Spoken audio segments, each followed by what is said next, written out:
हमार बिने बिहारी जी गुरु जी हमार हवे।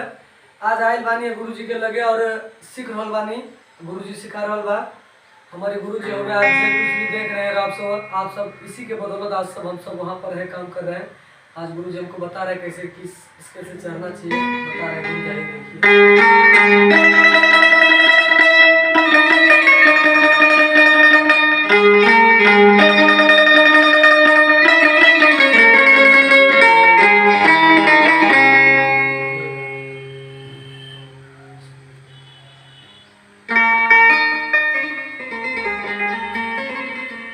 ठीक है।